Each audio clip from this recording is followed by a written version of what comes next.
Hey, it's Daryl, and I'm just going to read a dumb thing I wrote on Facebook because I think it's funny. This is about inductive charging for cars. So the idea is you have a thing where they want to charge the car in the lane while you're driving on special lanes on the highway, okay? And so I'm just going to read the rant that I wrote because just for personal entertainment. Okay. They posted a survey, and I looked at the survey, and I don't know, it annoyed me. Anyway, there is a problem with the survey. It can't disambiguate for the reasons and the choices in the final few questions about what kind of a car you would buy. Because I already have an EV, and whether you would keep that one or buy a new one. I'm not going to sell my EV and buy a petrol car because you give me the option of two very expensive EVs or otherwise deficient EVs, which I would not buy. Since the survey deals with the idea of charging on special lanes while you are driving, here is a thing you need to know. The system would be absurdly expensive. There is a reason that there are no real maglev trains between cities. They don't make financial sense because the lanes are too expensive. If you had dynamic charging lanes, the best place to install them would be on steep hills. But they would have to transfer at 40 kilowatts. That's a lot. Dynamic charging lane would have to sustain 15 kilowatts on flat roads over long distances.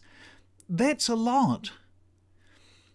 What you can build is wires and pantographs for trucks and buses, vehicles that cost $300,000 or more. They are large and expensive, but they have special use cases. They've already built this somewhere, I think in Norway or Denmark or somewhere.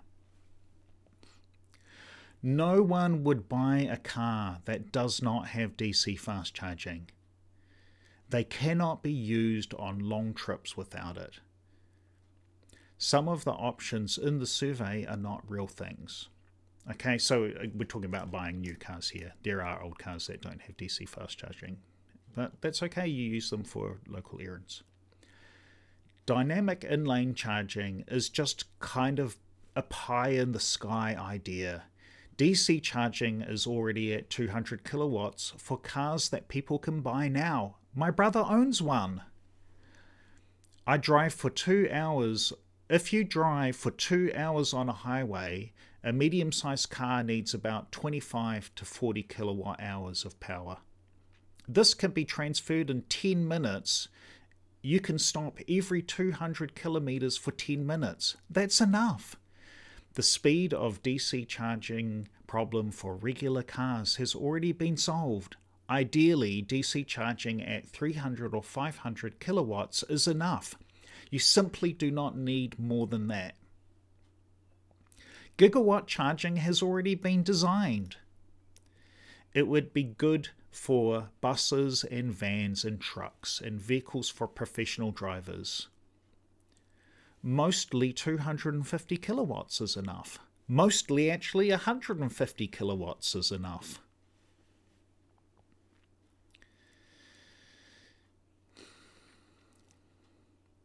It's enough at a price people are willing to pay. And for most people, a 20-minute stop each 200 kilometers would work fine. It would work fine for the 8 days per year that people drive that far. They would not buy a more expensive car for the thing that they only do for a few days per year. People who are professional drivers can buy a special car with a larger battery and very fast charging. If your car holds about 320 kilometers of driving range, in my opinion, this is the number where the range is not a real issue. You can drive 250 kilometers, take a 10-minute charging stop, which adds 200 kilometers more. Then drive 200 kilometers and do another 10-minute charging stop. That's enough. That's enough for 95% of people. The other 5% of people can buy a car with a 500 kilometer plus range for an extra $15,000. Most normal people just need a normal range for normal daily activities and a charging speed that coincides with bathroom and snack breaks on a long trip. Most rational, normal people will not need to buy a car with a huge range because they would rather have a car that is in all other ways cheaper, less battery, lighter car, more efficient, cheaper tyres, less wear on components. These all save money. Rational people will choose that. Inductive charging will be handy in some situations, mostly for people who need accessibility, who can't easily plug in the car, and also taxi ranks, which will go away with automated driving. There we go. That's it. I don't know. I just don't see inductive charging. It just isn't important. It's not important. It's not important because people can't drive like robots.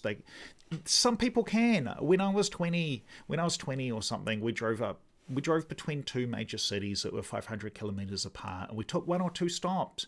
But that was when we were 20 years old.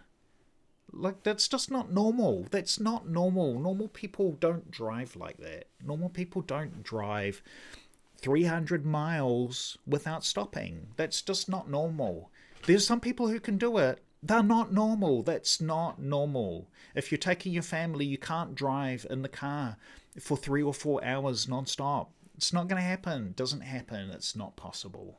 That's what I'm saying. There we go. I've ranted. I've ranted and I feel better. I feel better now. It's good.